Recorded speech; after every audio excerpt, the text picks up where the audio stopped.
ನಮಸ್ಕಾರ ಕರ್ನಾಟಕ. ನಮ್ಮ ಜನ, ನಮ್ಮ ರಾಜ್ಯ, ನಮ್ಮ ದೇಶ, ಅವ್ರ ಜೊತೆ ನಮ್ಮ ಒಡನಾಟ, ಸಾಮರಸ್ಯದಿಂದ ಬದುಕಬೇಕು ಅಂತ ಯೋಚನೆ ಮಾಡೋರಲ್ಲಿ ನಾನು ಕೂಡ ಒಬ್ಬ. ನಮ್ಮ ದೇಶದ ಸ್ಟ್ರೆಂತ್ ಏನು ಗೊತ್ತಾ?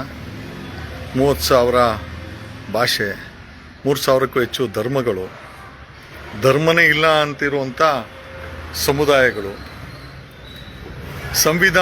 ಸಂವಿಧಾನ ಇದ್ದು ಏನೂ ಗೊತ್ತಿಲ್ಲದೆ ಬದುಕ್ತಾ ಇರುವಂಥ ಬುಡಕಟ್ಟ ಜನರು. ಇಷ್ಟೆಲ್ಲ ಇರ್ಬೇಕಾದ್ರೆ ಕೈಗೆ ಮೈಕು, ಬಾಯಿಗೆ ಒಂದು 4 ಮಾತು ಸಿಕ್ಕಿದ್ರೆ ಬಡ್ಕೊಳೋ ಅಂಥ ಕೆಲವು ವ್ಯಕ್ತಿಗಳು. ನಾನು ಯಾಕೆ ಈ ವಿಚಾರ ಹೇಳ್ತಾ ಇದ್ದೀನಿ ಅಂತಂದರೆ, ದ ಬಿಗ್ಗೆಸ್ಟ್ ಸ್ಟ್ರೆಂತ್ ಆಫ್ ನಮ್ಮ ಭಾರತದ ಅತಿ ಹೆಚ್ಚಿನ ದೊಡ್ಡ ಸ್ಟ್ರೆಂತ್ ಅಂತಂದರೆ ಸಾಮರಸ್ಯ ರೀ. ನಾನು ಬೇರೆ ಜಾತಿ ಇರ್ಬೋದು, ಬೇರೆಯವ್ರು ಬೇರೆ ಜಾತಿ ಇರ್ಬೋದು, ಇನ್ನೊಂದು ಧರ್ಮನೇ ಇರ್ಬೋದು. ಫಾರ್ ಎಕ್ಸಾಂಪಲ್ ಮುಸ್ಲಿಮ್ಸರು ಅಂದ್ಕೊಳೋಣ, ನಾವೆಲ್ಲ ಒಟ್ಟಾಗಿ ಈ ಒಂದು ನಿಟ್ಟಿನಲ್ಲಿ ಕೆಲಸ ಮಾಡ್ತಾ ಇದ್ದೀವಲ್ಲ, ಅದೇ ನಮ್ಮ ದೇಶದ ಸ್ಟ್ರೆಂತು, ನಮ್ಮ ಸ್ಟ್ರೆಂತೇ ಅದು.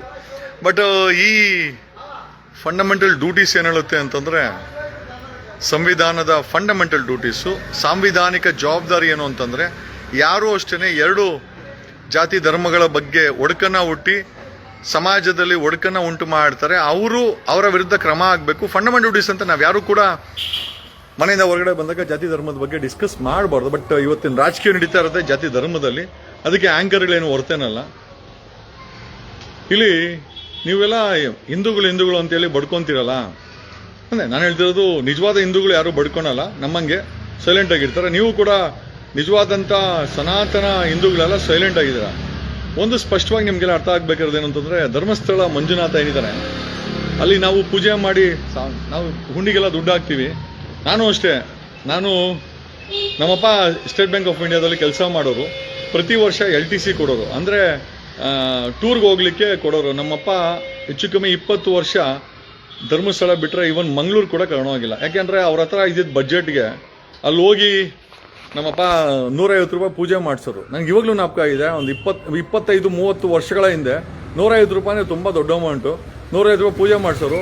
ನಾವು ಫಸ್ಟ್ ಏನು ಮಾಡ್ತಾ ಇದ್ವಿ ಅಂತಂದರೆ, ಧರ್ಮಸ್ಥಳದಲ್ಲಿ ಫಸ್ಟ್ ನಮ್ಮ ಅಪ್ಪನ ಕರ್ಕೊಂಡು, ನಮ್ಮಪ್ಪ ನಾರಾಯಣಸ್ವಾಮಿ ಅಂತ, ಫಸ್ಟ್ ನಮ್ಮಪ್ಪನ 3 ಜನ ಮಕ್ಕಳು ಕೈ ಹಿಡ್ಕೊಂಡು ಹೋಗಿ ಫಸ್ಟು ನಮ್ಮ ಮಂಡ್ಯ ಓಡಿಸೋನಿರಿ.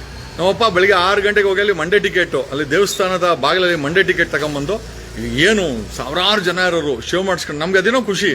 ಧರ್ಮಸ್ಥಳದಲ್ಲಿ ಗುಂಡು ಹೊಡಿಸ್ಕೊಂಡ್ರೆ ಒಂದು ಖುಷಿ. ನಾನಂತೂ ಹೆಚ್ಚು ಕಮ್ಮಿ 18-20 ವರ್ಷ ಗುಂಡು ಹೊಡಿಸ್ಕೊಂಡಿದ್ದೆ, ನಮ್ಮ ತಮ್ಮಂದರು ಹೊಡಿಸ್ಕೊಂಡಿದ್ದಾರೆ. This is what we carried. ಅಲ್ಲಿ ನಾವು ಗಲೀಜ್ ಬಿಸಾಕಕ್ಕೂ ಕೂಡ ಭಯ ಬೀಳ್ತಾ ಇದೆ. ಏನಕ್ಕೆ ಅಂತಂದರೆ, ಧರ್ಮಸ್ಥಳ ಅಂತಂದರೆ ಅದೊಂದು ನಂಬಿಕೆ ಇದೆ. ಇವತ್ತು ಕೂಡ ಆ ಭಾವನೆ ಹೊಡೆದಿಲ್ಲ ನಮಗೆ. ಮಂಜುನಾಥನ ಬಗ್ಗೆ ಇವತ್ತು ಕೂಡ ನಮಗೆ ಆ ಭಾವನೆ ಹೊಡೆದಿಲ್ಲ. ಬಟ್ ಅಲ್ಲಿ ನಡೆದಿರೋಂಥ ಕೊಲೆಗಳ ಬಗ್ಗೆ ನಮ್ಮ ಪ್ರಶ್ನೆ ಆಗಿದೆ. ನಾನು ಈ ಕಾರ್ಯಕ್ರಮದ ಮುಖಾಂತರ ಒಬ್ಬ TV ನಿರೂಪಕ ಅಜಿತ್ ಹನುಮಕ್ಕನವರಿಗೆ ಒಂದು ಪ್ರಶ್ನೆ ಮಾಡ್ತೀನಿ. ದಿಸ್ ಎಂಟೈರ್ ಎಪಿಸೋಡ್, ಈ ಒಂದು ವಿಡಿಯೋ ಅಜಿತ್ ಹನುಮಕ್ಕನವರ ಅಂತ ಹೇಳ್ಕೊಳೋ ಅಂತ ಒಬ್ಬ ನಿರೂಪಕರಿಗೆ ನಾನು ಜೈನ ಧರ್ಮದ ಬಗ್ಗೆ ನಾನು ಮಾತಾಡಕ್ಕೆ ಹೋಗಲ್ಲ. ಕಾರಣ ಯಾಕೆ ಅಂತಂದರೆ, ಈಗ ನೋಡಿ, ಧರ್ಮಸ್ಥಳವನ್ನು ಆಡಳಿತ ಮಾಡ್ತಾ ಇರೋದು, ನೀವೆಲ್ಲ ಪೂಜೆ ಮಾಡ್ತಾ ಇರೋದು ಅನ್ಕೊಂತೀರಾ. ಪೂಜೆ ಮಾಡೋದಕ್ಕೂ ಆಡಳಿತ ಮಾಡೋದಕ್ಕೂ ಬೇಜಾನ್ ಡಿಫ್ರೆನ್ಸ್ ಇದೆ. ಧರ್ಮಸ್ಥಳದಲ್ಲಿ ಪೂಜೆ ಮಾಡ್ತಾ ಇರೋರು ಮೋಸ್ಟ್ಲಿ ಹಿಂದೂಗಳೇ ಇರಬೇಕು, ಬೇರೆ ಯಾರೂ ಅಲ್ಲ. ಯಾಕಂದರೆ ಜೈನರು ಮಹಾವೀರನ ಭಕ್ತರು. ಇವತ್ತು ಧರ್ಮಸ್ಥಳದಲ್ಲಿ ಆಡಳಿತ ಮಾಡ್ತಾ ಇರೋವಂಥ ಕುಟುಂಬ ಏನಿದೆಯಲ್ಲ, ಅದು ಆಡಳಿತ ಮಾಡ್ತಾ ಇದೆ, ಪೂಜೆ ಮಾಡಿಲ್ಲ.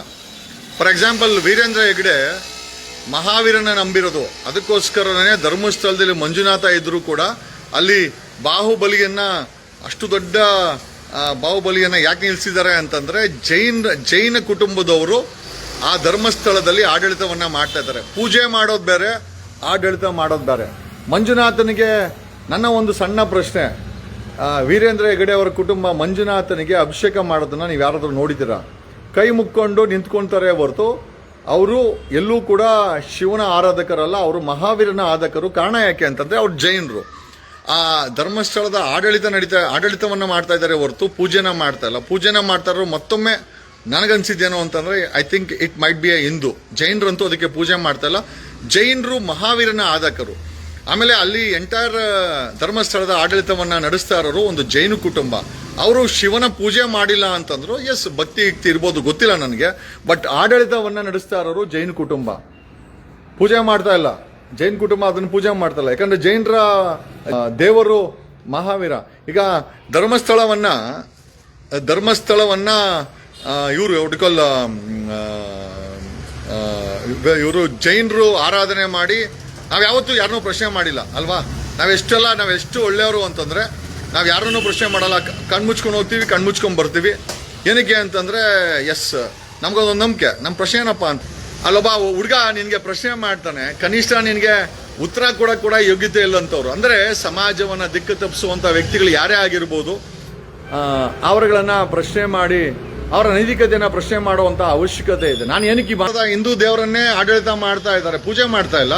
ಪೂಜೆ ಮಾಡ್ತಾ ಇರೋರು ಬೇರೆ, ಆಡಳಿತ ಮಾಡ್ತಾ ಇದ್ದಾರೆ. ನಮ್ಗೇನು ತಕರಾಲಿಲ್ಲ. ನಮ್ಮ ಹಿಂದೂ ದೇವರನ್ನ ಒಬ್ರು ಜೈನರು ಆಡಳಿತ ಮಾಡ್ಕೊಂಡು ಚೆನ್ನಾಗಿದ್ದಾರೆ ಅಂತ ಸಂತೋಷ. ಬಟ್ ಅಲ್ಲಾಗಿರೋ ಅಕ್ರಮಗಳ ಬಗ್ಗೆ ಪ್ರಶ್ನೆ ಮಾಡ್ತೀವಿ. ಕರ್ನಾಟಕ ಅವ್ನು ಹೇಳ್ತಾನಲ್ಲ ಗಿಳಿಯಾರು ಹೇಳ್ದಂಗೆ. ಸೊ ದಯಮಾಡಿ ನಿಮ್ಮ ಬ್ರೈನ್ಗಳಲ್ಲಿ ಇರುವಂತ ಕಲ್ಮಶವನ್ನ ತೆಗೀರಿ. ಈ ರೀತಿ ಎತ್ತು ಕಟ್ಟುವಂತ ವ್ಯಕ್ತಿಗಳಿಗೆ ಹುಷಾರಾಗಿರಿ. ಏನು ಮಾತಾಡಲ್ಲ. ಆಮೇಲೆ ಒಬ್ಬ ಜೈನು ಮಹಾವೀರನ ಬಗ್ಗೆ ಮಾತಾಡ್ಬೇಕೇ ಹೊರತು ರಾಮನ್ ಬಗ್ಗೆ ಅವನಿಗೆ ಅರ್ಹತೆ ಯಾಕೆ?